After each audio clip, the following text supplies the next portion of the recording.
This is the 16th video in a series devoted to differential equations.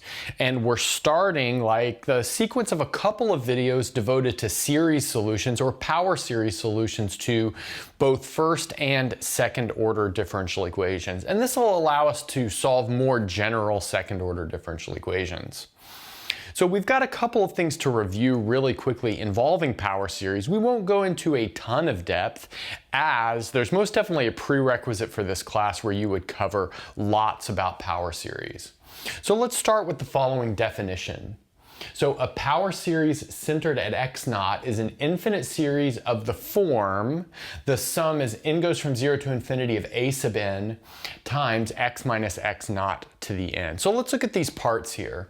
So these a sub n, that forms a list of numbers. That's sometimes called the sequence of coefficients. This x naught is also a number. So this is the center point of this power series. And then x is a variable, so it's a real variable for our case. So since x is a variable, you might ask which x values will make this series converge. Well, it's really easy to see that if x is equal to x0 or x naught, then this series most definitely converges because that collapses this to really just a single term, which would be maybe the first term or the 0th term of this sequence a0. So the real question is, what other values does this series converge for? And we can explore that, or we can answer that question almost totally with the following theorem, which again comes from a prerequisite class. And so the radius of convergence of our series is the following limit. So it's the limit as n goes to infinity of a sub n over a sub n plus 1, where we've got absolute values there. And we'll set that equal to r, and r will be on the closed interval including 0 and including infinity. So r is allowed to be infinity. In other words, we are allowed to have an infinite radius of convergence. Now, the other result here, which is really based off the definition of radius of convergence, which I haven't given, is that the series absolutely converges for all x within an interval that has radius of this radius of convergence centered at x naught. So in other words, all x in the open interval from x naught minus r to x naught plus r. Furthermore, we can't really say anything immediately about what's happening on the endpoints with this test. We would have to test what's going on in the endpoints a different way, and anything could happen. You could have divergence at the endpoints, convergence in the endpoints, convergence on one and divergence on the other. It could be conditional convergence or absolute convergence. Really anything could happen. That being said, outside of the interval and not including the endpoints, you're guaranteed to have divergence. Furthermore, this interval, well, not exactly this interval, but this interval plus whatever's going on at the endpoints is called the interval of convergence. Now, since we're not super interested in studying power series in general, we are applying them to solving differential equations. We won't really go through testing what's going on in the endpoints. Okay, let's look at a couple of examples. And what we'll do first is just find the interval of convergence, or the radius of convergence, I should say.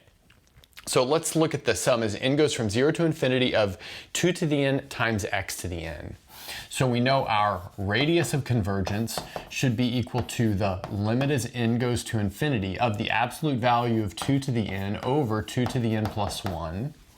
But we don't need an absolute value there because those are positive.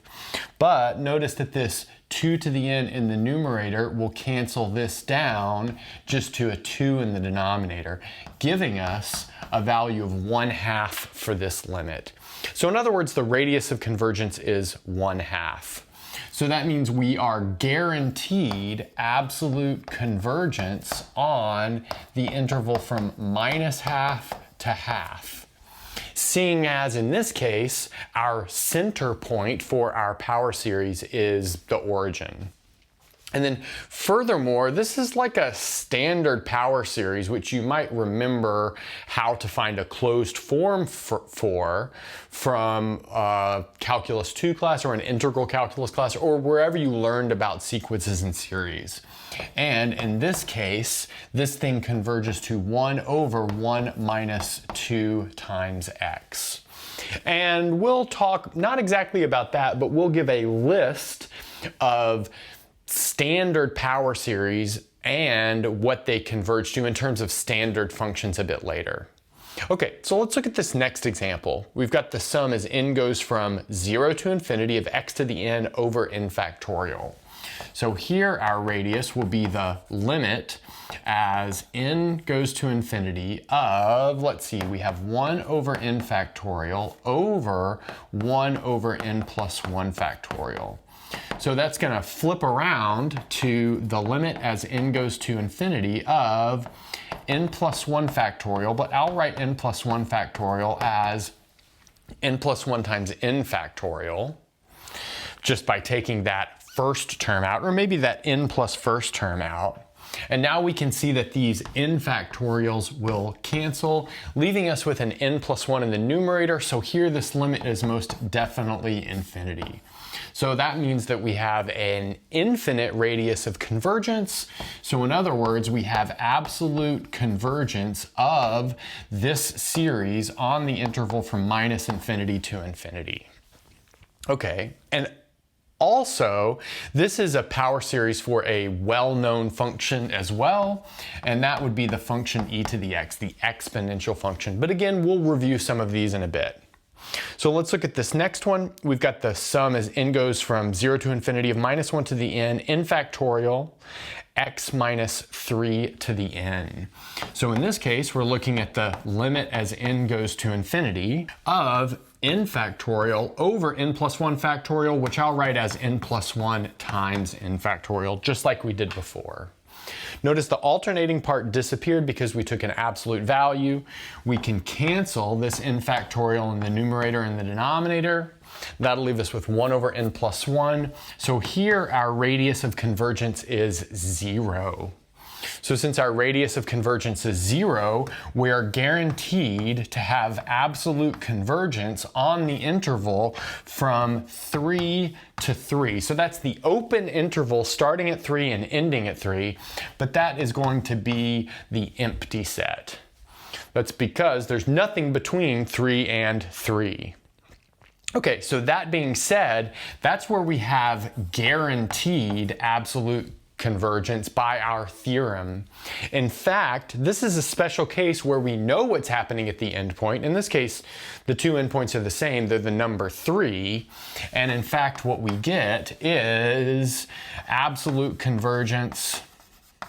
So maybe this would be actual absolute convergence at the singleton 3. In other words, when x is equal to 3.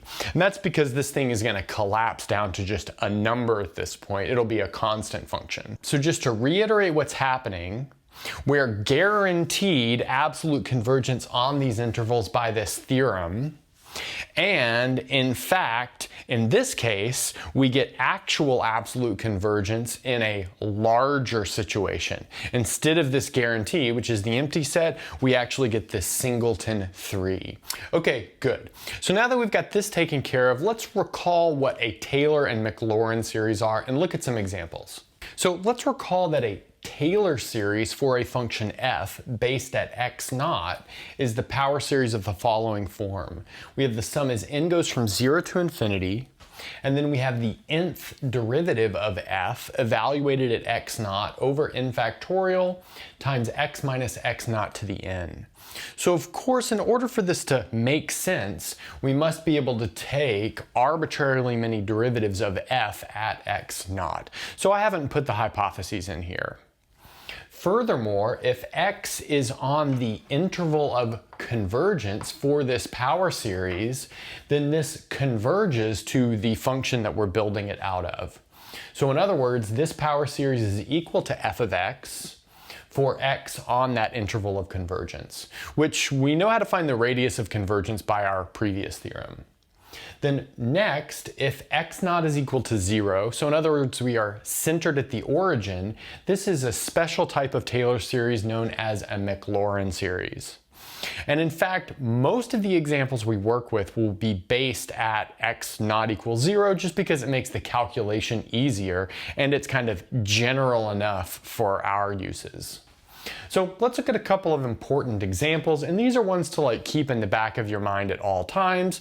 You could probably find these in the front cover of whatever book you're using. Okay, so we've got e to the x is the sum as n goes from 0 to infinity of x to the n over n factorial, and this converges for all real numbers. We already saw this one in our previous example. Next we have sine of x is the sum as n goes from 0 to infinity of minus 1 to the n, x to the 2n plus 1 over 2n plus 1 factorial. Again, this converges for all real numbers. So notice we only have odd powers of x here, which is really important because it gives some motivation for sine of x being an odd function.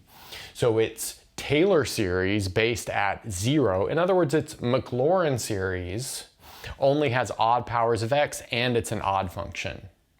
So let's compare that to cosine, which we know is an even function and has a very similar series expansion, but only involves even powers of x.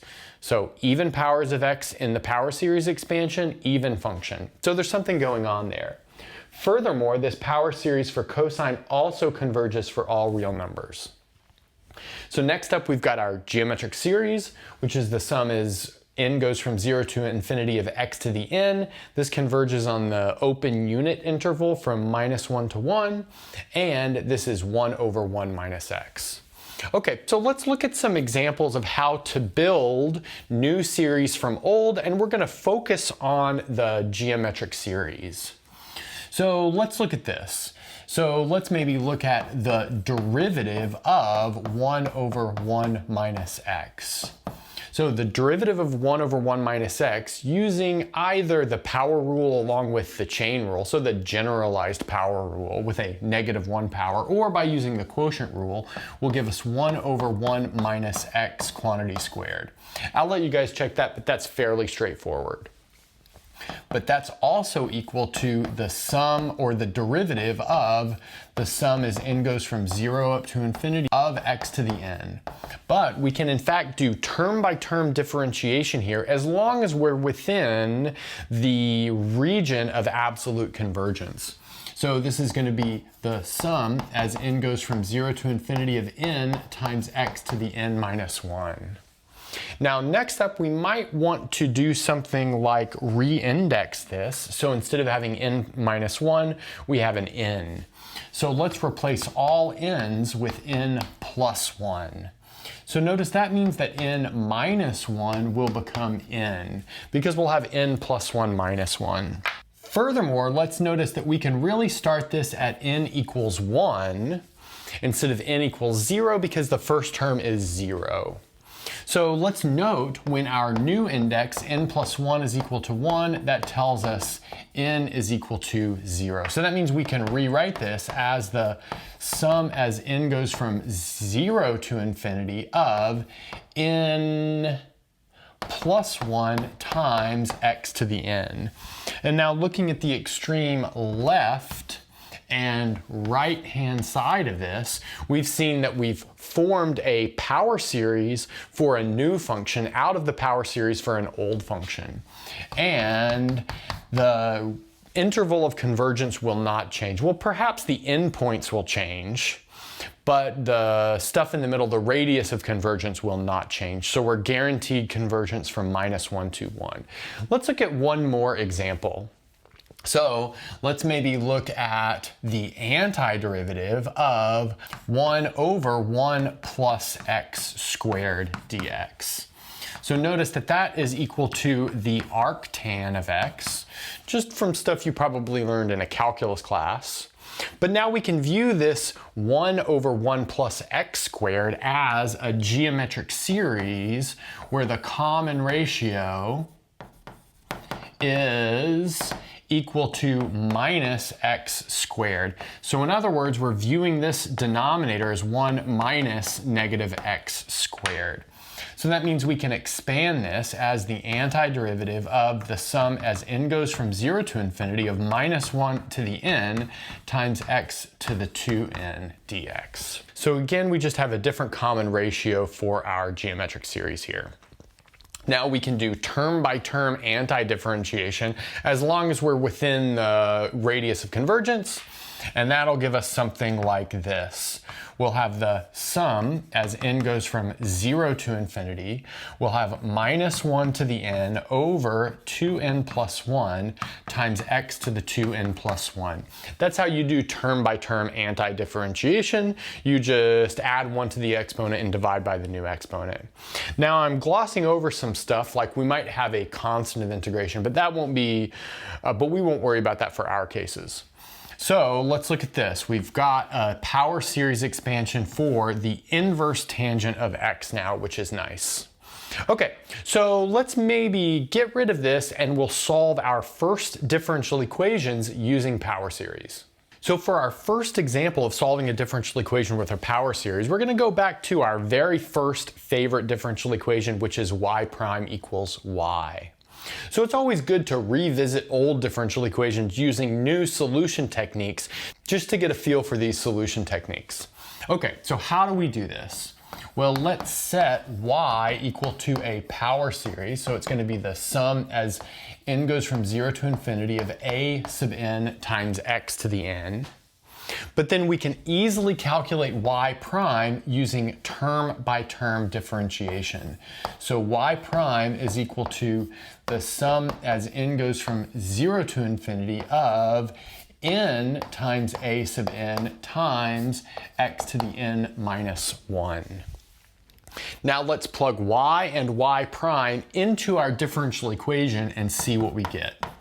So we'll have the sum as n goes from 0 to infinity of n times a sub n times x to the n minus 1 equals the sum as n goes from 0 to infinity of a sub n times x to the n. Again, y prime equals y. But what we'd like to do is re-index this so that all of the sums that we see have the same power of x.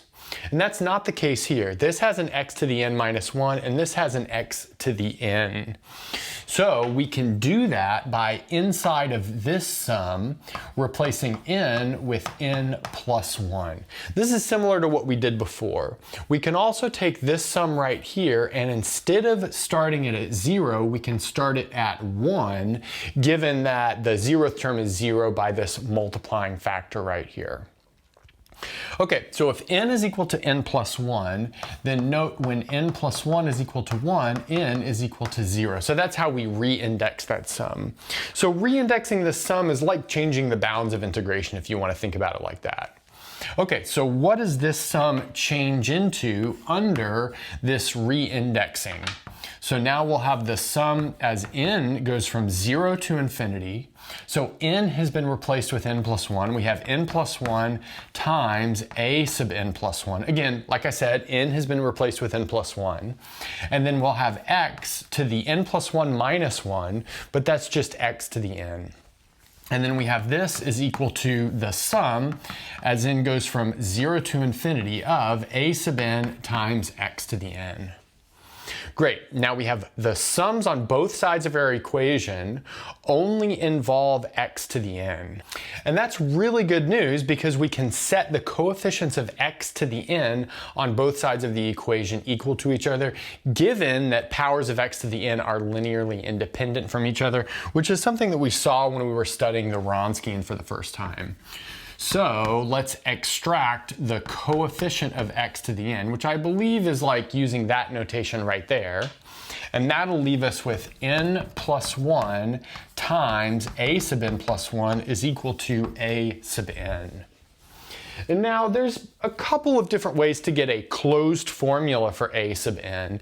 You could maybe very carefully do this with induction, but instead of doing that, we'll just look at a couple of the first cases and guess a value for a general a sub n. I think that's good enough for our purposes.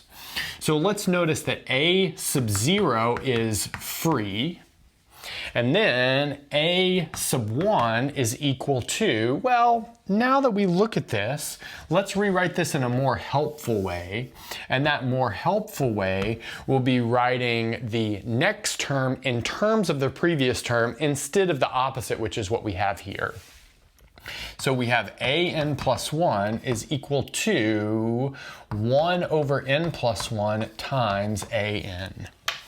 So that means that a1 is the same thing as 1 over 1 times a0. And then a sub 2 is equal to 1 over 2 times a1, but a1 was a0. So let's write that as a0. And then we can just move on and on and on. So a sub 3 is 1 over 3 times a sub 2 by this over here, but a sub 2 is 1 over 2 times a0. And you might be tempted to multiply that out to 1 over 6, but that would be a mistake in this case, because if we're looking for a pattern, simplification is the enemy of looking for a pattern. Okay, so now let's move up and do a couple more. So we've got a sub 4 is 1 over 4 times a sub 3, again by that over there, but that's going to be 1/3 times 1/2 times a0. Now I think you can probably see where this is going. So note a sub 5 will end up being 1 over 5 times 1 over 4 times 1 over 3 times 1 over 2 times a0. And we can suitably guess that a sub n is equal to a sub 0 over n factorial. And notice that this formula holds for everything that we've seen. Okay, so that means we can finish this thing off. We can write y is equal to the sum as n goes from 0 to infinity of a sub 0 over n factorial times x to the n.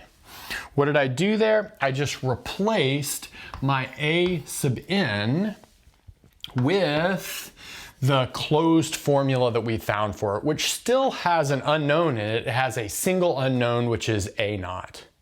Notice we can factor that unknown out, leaving us with a naught, and then the sum as n goes from 0 to infinity of x to the n over n factorial. But luckily, that's one of the functions we know about, that is e to the x.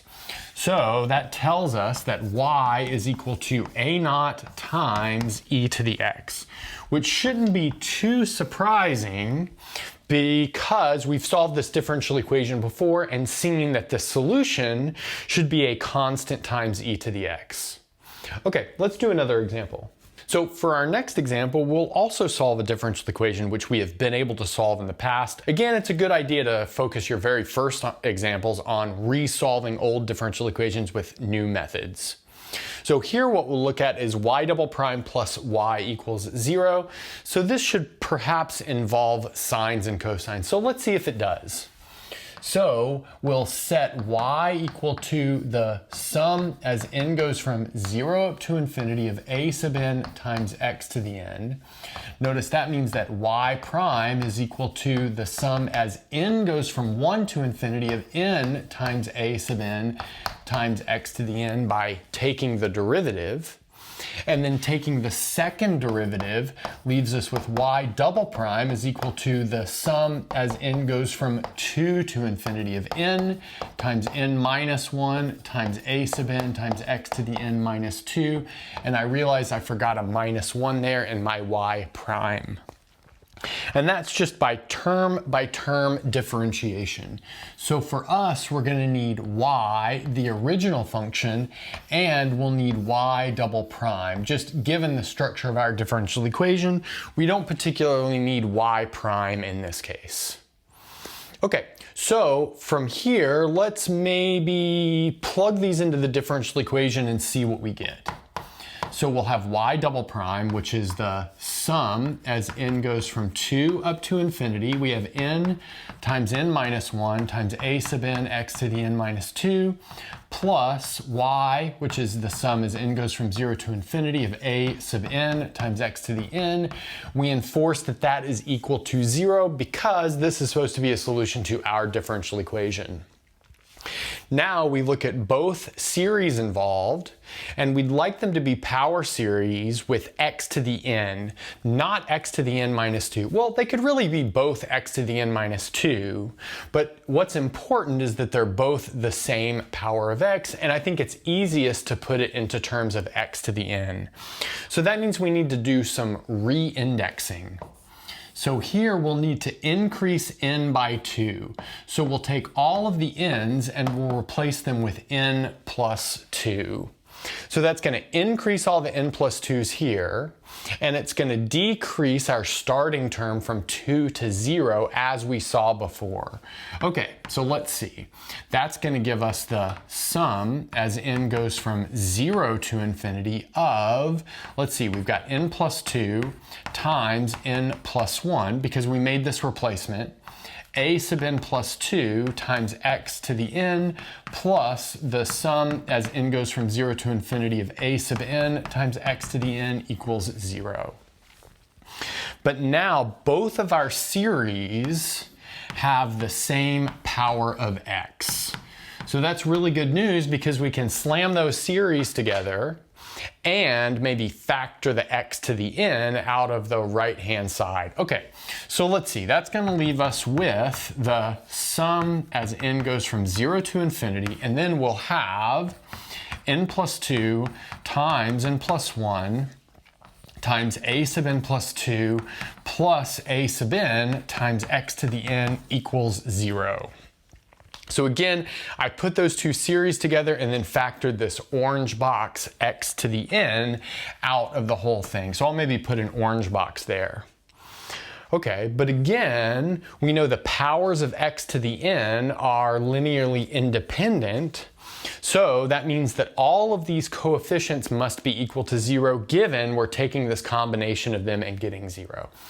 Now that's a little bit sketchy because we have an infinite sum instead of a finite sum, but maybe a very similar argument to that will allow us to say that all of the coefficients of this power series are equal to 0, since we've got a 0 on the right-hand side.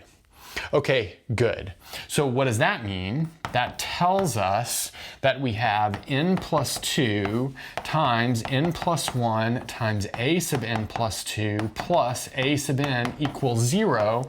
And this is going to be for all values of n bigger than or equal to 0. But that easily allows us to solve for a sub n plus 2 in terms of a sub n.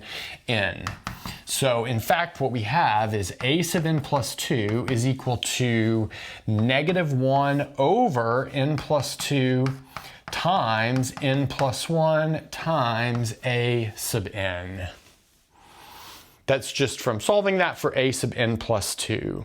And we could maybe put a box around this, and then on the next board we'll find a closed form for a sub n plus 2 and a sub n. But before we do that, I'd like to note that this is a two-step recursion. We have a sub n plus 2 depends on a sub n, so 2 steps lower. So that means instead of having one free coefficient that we had before, we'll have 2 free coefficients. So a sub 0 will be a free coefficient, and a sub 1 will also be a free coefficient. So when we start applying this recursion, we'll start applying it to a sub 2 and then a sub 3 and then a sub 4 and so on and so forth. Okay, so let's finish this one off. So while looking for a series solution to our differential equation, we have found the following recursion on the coefficients of our series. And that recursion is a two-step recursion defined by a sub n plus 2 is equal to -1 over n plus 2 times n plus 1 times a sub n. And I'd like to point out that a0 and a1 are free. Okay, so let's get to calculating some values of a sub n for some small values of n so we can guess some sort of formula. Again, you could prove this by induction if you want to, but that's not really inside the scope of this differential equations class. Okay, so let's start looking at a sub 2. So notice that a sub 2, in a sub 2, up here n is equal to 0 because it's like a sub 0 plus 2. So we'll have minus 1 over 2 times 1 times a sub 0. Okay, so there's a sub 2. Now let's look at a sub 3. So that would be the next odd term. So if we have a sub 3, that means here n is equal to 1, because 1 plus 2 is equal to 3. So that'll give us negative 1 over 3 times 2 times a sub 1. Okay, nice. So now let's keep going. So let's calculate a sub 4. So note that a sub 4 should be minus 1 over 4 times 3, based off this formula here, times a sub 2. But a sub 2 is all of this, so we might as well bring that down. So we've got minus 1 over 2 times 1, and then we have a 0. Then let's look at a sub 5. So a sub 5 should be minus 1 over 5 times 4 times a sub 3, again from this formula. But a sub 3 we have already calculated. That is minus 1 over 3 times 2 times a sub 1. And now you can probably see where we're going, but let's calculate one more set of coefficients. So note that a sub 6 will be negative 1 over 6 times 5 times a sub 4, but we already have a sub 4. So note that a sub 4 is minus 1 over 4 times 3 times minus 1 over 2 times 1 times a 0. Then a sub 7 would be the next one over here. That'll be minus 1 over 7 times 6, based off of this formula, times a sub 5, which we already have. Minus 1 over 5 times 4, minus 1 over, let's see, 3 times 2, and then we have a sub 1. Great. But notice that a sub 6 and a sub 7 can be rewritten, a little bit more easily. Notice that a sub 6 is equal to negative 1 over 6 factorial times a sub 0, because that minus 1 cancels. In fact, we've got 3 minus 1s in there. So just for structure, let's maybe put a minus 1 cubed in there so we can maybe see what's happening. And then while we're at it, let's do the same thing for a sub 4. So note that a sub 4 is equal to minus 1 squared over 4 factorial times a sub 0. Okay, now let's do the same thing for a 7. So notice that's going to be minus 1 cubed over 7 factorial times a sub 1. And then a sub 5 is equal to minus 1 squared over 5 factorial times a sub 1. So what's the important thing here? Well, notice here we've got even subscripts, and I think we have enough to write down a general formula for the even subscripts. So a sub 2n looks like it should be minus 1 to the n, because notice we've got half in the exponent right here, and then over 2 times n factorial, because the subscript is the same as the factorial, and then we have a sub 0. So there's our a sub 2n. And now let's write down the odd terms, which we'll write as a sub 2n plus 1. So a sub 2n plus 1 is likewise equal to minus 1 to the n over 2n plus 1 factorial times a sub 1, using the same sort of strategy. Okay, so there's my a sub 2n plus 1. Okay, so let's maybe bring that up, and then we'll write down a final solution in terms of known functions. So far we've determined the following closed form for the even terms from our series, the even coefficients as well as the odd coefficients. Now we're ready to put this all together. So I'll take my y and I'll write it, instead of as a sum over all natural numbers, a sum over the evens and a sum over the odds. So here will be the sum over the evens. We'll have the sum as n goes from 0 to infinity. We'll have minus 1 to the n over 2n factorial times a sub 0 times x to the 2n. So that's the sum over the evens, just given that we have this closed formula for a sub 2n. And then we'll have a similar sum over the odds. So that'll be the sum as n goes from 0 to infinity. And then we have minus 1 to the n over 2n plus 1 factorial times a sub 1 x to the 2n plus 1. Again, where we just replace that a sub 2n plus 1 with the value that we found out. Well, now let's note that we can take this a naught, and since it's a constant, we can bring it out in front of the whole thing. And likewise, we can take this a1, and since it's a constant, we can bring it out in front of the whole thing.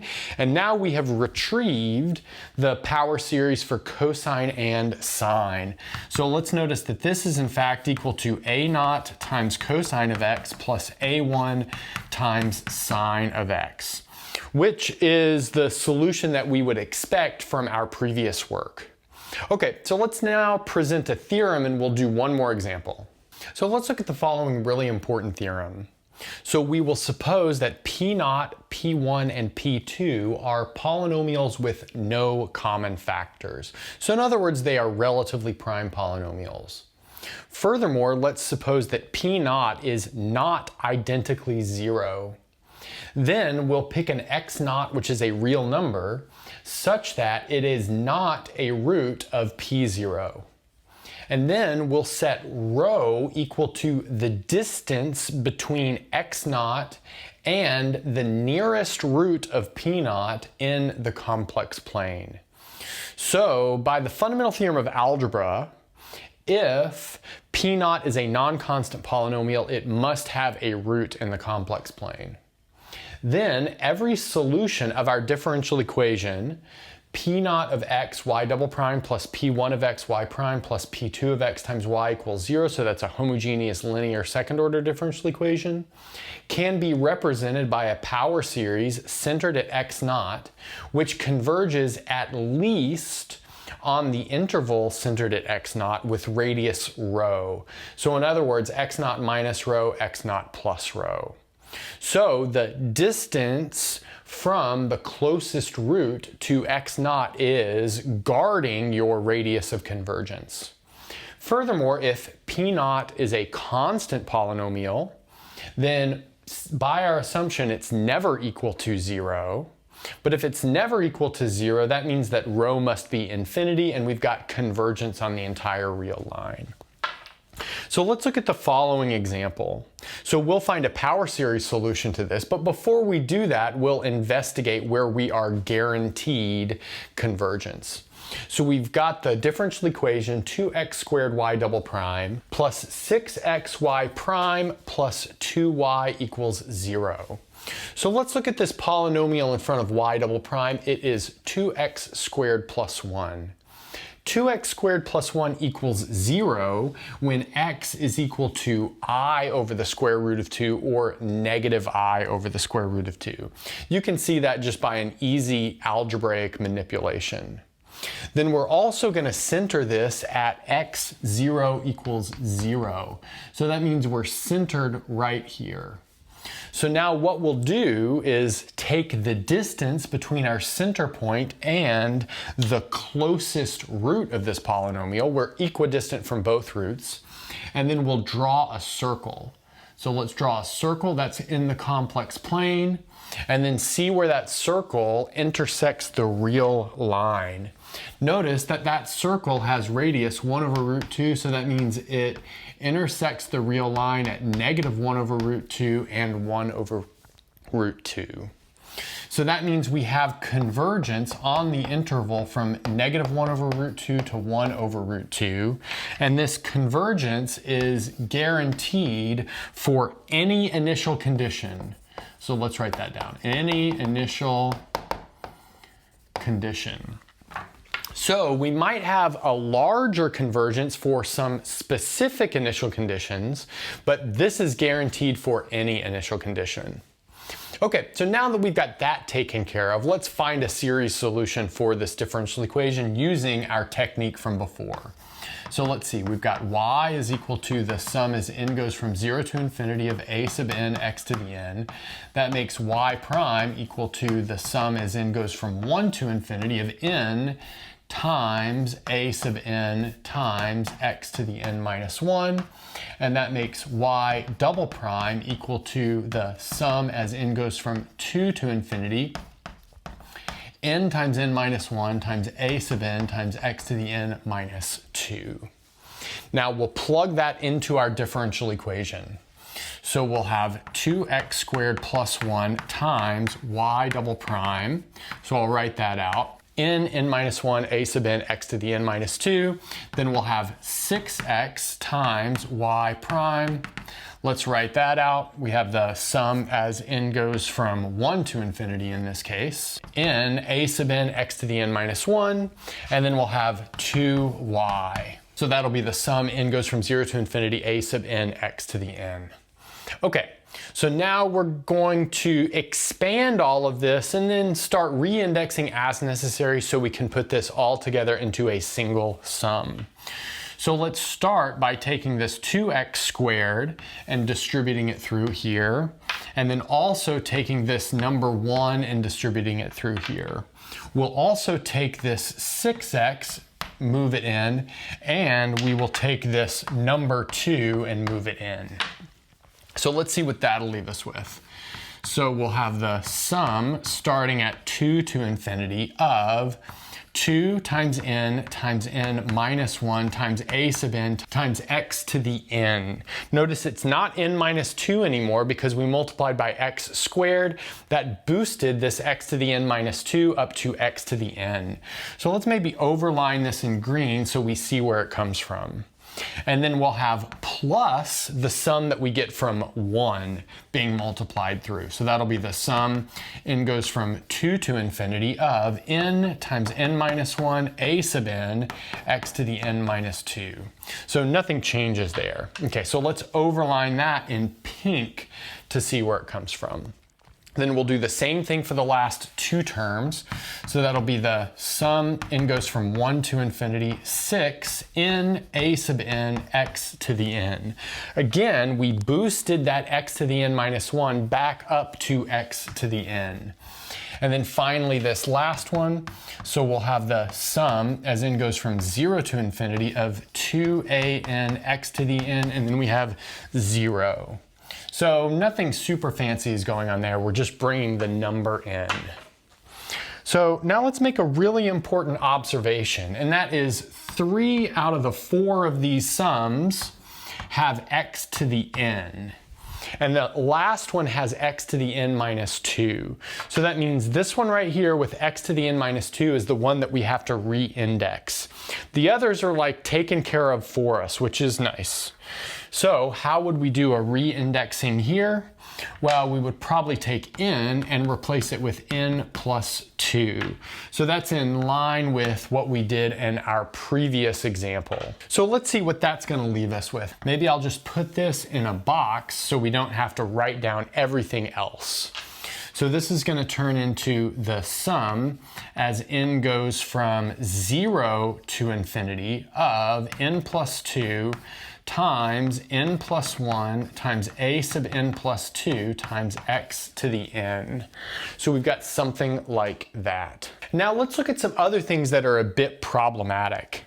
So notice that this sum begins at n equals 2, whereas this sum right here begins at n equals 0. This one also starts at n equals 0, I should say, and this one starts at n equals 1. So in order to push these all together, we'd like them all to start at the same place. And so since n equals 2 is the largest starting point, we'll have to manipulate them so they all start at n equals 2, and we'll do that by taking out the first couple of terms. So let's see what we get for this one first. So again, I'll just put a little bubble over here. We have to bring out the n equals 0 term as well as the n equals 1 term. Notice the n equals 0 term is 2 times 1 times a sub 2, that's n equals 0, times x to the 0. The n equals 1 term will be 3 times 2 times a sub 3. That's the n equals 1 term. And then we'll have left over the sum as n goes from 2 up to infinity of the same stuff. We have n plus 2, n plus 1, a sub n plus 2, x to the n. So that's left over after pulling that out. Now let's do the same thing here for this one that starts at n equals 1. So since this starts at n equals 1 and not n equals 0, we only have to take out the first term. So notice the first term here will be 6a1. So here we have 6a1 plus the sum as n goes from 2 up to infinity of the same stuff. 6n a sub n x to the n. Great. And now for this remaining sum, we also have to bring out 2 terms. We have to bring out the 0th term, and we also have to bring out the first term. So notice the 0th term will be 2a0. The first term will be 2a1 times x. And then we have everything left over after that. So that'll be the sum as n goes from 2 to infinity of 2an times x to the n. And that's good news because all of the sums left over start at n equals 2 and they have x to the n in them.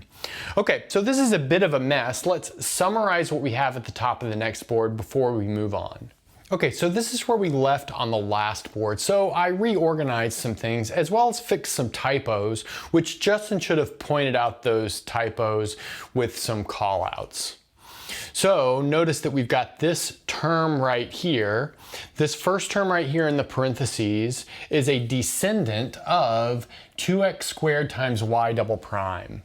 And then we have this 1 times y double prime, and that's going to turn into this next term. So we had to take 2 things out of it, and then we're left with the sum as n goes from 2 to infinity of this n plus 2 times n plus 1 times a sub n plus 2 times x to the n. Then this 6x times y prime turned into the following sum. We have 6a1x plus the sum as n goes from 2 to infinity of 6n a sub n x to the n. And then finally this 2 times y turned into the following thing, as we again had to take 2 terms out from the beginning. We have 2a naught plus 2a1x plus the sum as n goes from 2 to infinity of the rest of that stuff. Now what would we like to do from here? Well, the important thing to do from here is to collect all our constant terms.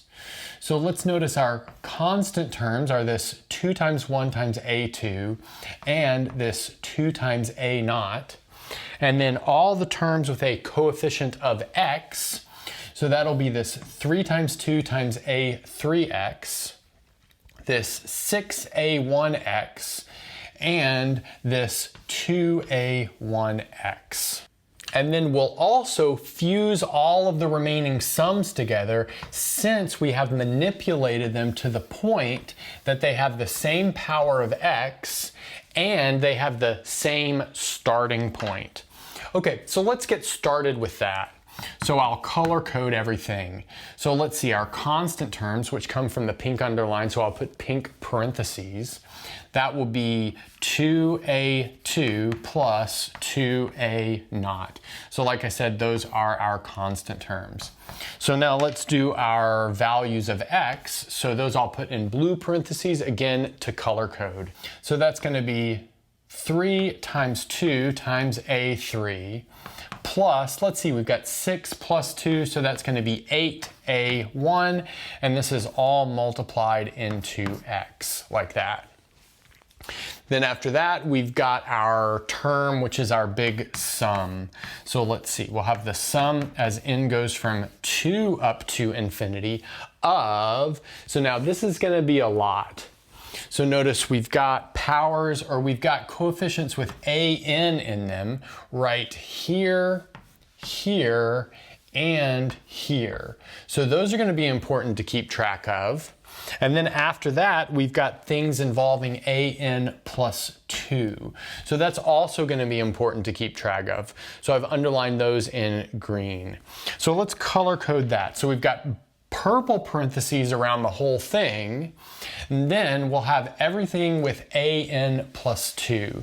So that's going to be n plus 2 times n plus 1 times a sub n plus 2. So let's underline that in green. And then we have everything involved with the brown underlined stuff, which is a sub n. So inside of this, I'll put all of this within these brown parentheses. So let's see, we have 2n times n minus 1, so 2n times n minus 1, and then we have 6n, so plus 6n, and then plus 2. And then this is all multiplied to an. Then let's close these brown parentheses and notice that these are all attached to x to the n, and this should be equal to 0. Okay, so let's see if we get any simplification here, which I think we should. So by simplification, I mean right here. So this is going to be 2n squared minus 2 times n plus 6n plus 2. Okay, so that's going to end up being 2n squared plus 4n plus 2, which is 2 times n squared plus 2n plus 1. Oh, but that's really nice. That's 2 times n plus 1 quantity squared. So that's in fact how we're going to want to view that. So all of this right here is equal to 2 times n plus 1 quantity squared. Okay, so now from here, we can start getting recursions on the coefficients. So immediately from right here, we see that a0 and a1 are free. Again, because that's a second order differential equation. And then notice that we have a2 is equal to minus a0 from this equation. A3 is equal to, let's see, that's going to be minus 8 over 3 times 2 times a1 from this blue equation. Let's maybe color code these. So this is coming from the pink stuff. This is coming from the blue stuff. And then after that, we have the following recursion given from this. So let's see what that ends up giving us. We have n plus 2 times n plus 1 times a sub n plus 2 equals negative 2 times n plus 1 quantity squared times a sub n. Notice that that simplifies. We can cancel out an n plus 1 from both sides, and then we can easily solve for a sub n plus 2. So a sub n plus 2 is equal to negative 2 times n plus 1 over n plus 2, and then we have a sub n there. Okay, so let's summarize that at the top, and then we'll get a closed form for these numbers. So after a lot of work, we got the following rules for the recursion between the coefficients. a0 and a1 were free, a2 was equal to minus a0, and then a3 was equal to minus 8 over 3 times 2. But I'm going to rewrite that as minus 2 times 4 over 3 factorial times a1, just to look towards some structure that we'll get. Then finally, a sub n plus 2 is equal to minus 2 n plus 1 over n plus 2 times a sub n. Okay, great. So now let's maybe write down a couple of the next steps, and then hopefully we can come up with a general formula. So let's start with a sub 4. So that'll be the even term. Okay, so for a sub 4, we have n is equal to 2. So that means, well, minus 2, 2 plus 1 is 3, 2 plus 2 is 4 times a sub 2. From the recursion, a sub 2 is minus a naught. So we've got this as times minus a naught. And then I don't think that's enough to see a formula just yet. Let's look at a sub 6. And let's note that a sub 6, we have n is equal to 4, so that'll be minus 1 times 5 over 6 times a sub 4, which we have already calculated. So that'll be minus 2 times 3 over 4, and then we have minus a naught left over. Now we can start simplifying a little bit. And generally you don't want to do that, but in this case the simplification will lead to some nice structure. So we can take this minus, or this 2, and cancel this down to a 3. This 2 will cancel this down to a 2. And now let's rewrite this. This is minus 1 cubed. We have minus 1, minus 1, minus 1. We have 5 times 3. I'm going to include a times 1 there. So we have this decreasing product of odd numbers, and then we have 3 times 2 is in the denominator, but we can write that as 3 times 2 times 1, and then we've got a naught. Now I'm going to introduce some notation. So this is going to be minus 1 cubed, and then 5 times 3 times 1 can be rewritten as 5 double factorial. So this double factorial means you skip 1 on your decrease of a product. And then notice the denominator is 3 factorial. So I think we've got some nice structure here. So we've got a sub 2n, seems like it should be minus 1 to the n, times, let's see, 2n minus 1 double factorial over n double factorial. So that looks like what we should get for a sub 2n. And now let's check what we should get for the odd terms. So we know a sub 3, so the first thing to look at would be a sub 5. So a sub 5 will be minus 2 times n plus 1, but n plus 1 will be 4 in this case because n is equal to 3. So that's going to be times 4 over 5 times a sub 3, but a sub 3 is this thing right here, minus 2 times 4 over 3 factorial. Then we have a sub 1. Okay, so now let's keep going. So let's look at a sub 7. So that'll be minus 2. So with a sub 7, n is equal to 5. We'll have n plus 1, which is 6. Then in the denominator, we'll have 7. And then we've got this is times a sub 5, which is this. So that's going to be times minus 2 times 4 over 5 times minus 2 times 4 over 3 times 2 times 1. I'm going to expand that 3 factorial. Okay. And now we're going to look for some structure.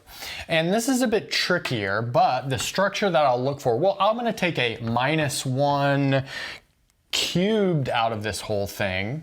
Then I'm going to write the numerator as 2 times 3 times 2, and then 2 times 2 times 2, and another 2 times 2 times 2.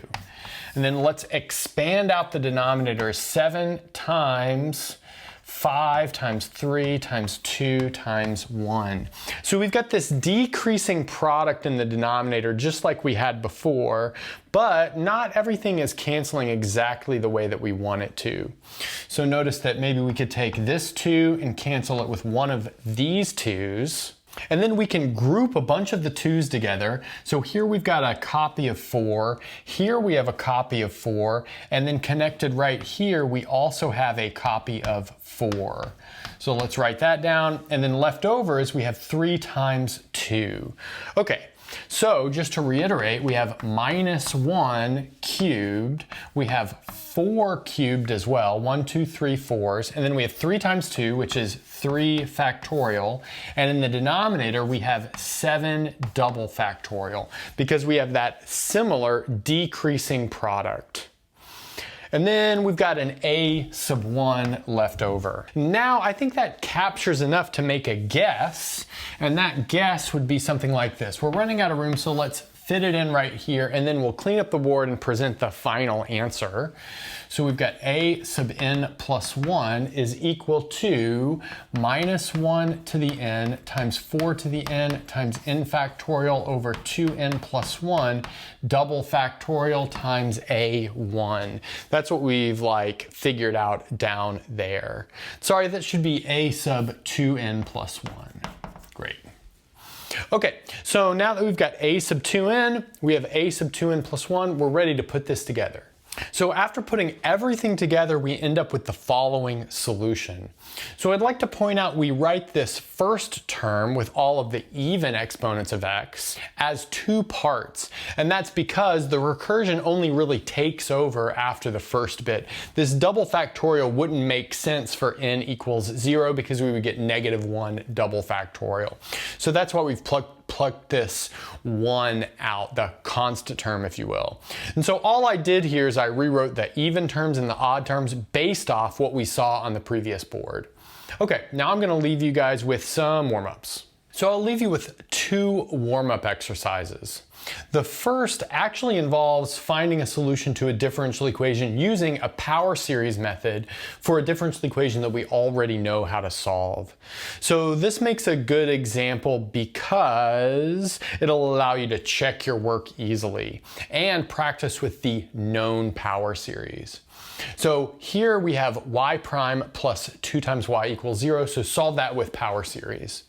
Then the second one is more in line with our last example. We have 1 minus x squared times y double prime minus 8x times y prime minus 12y equals 0. And that's a good place to stop.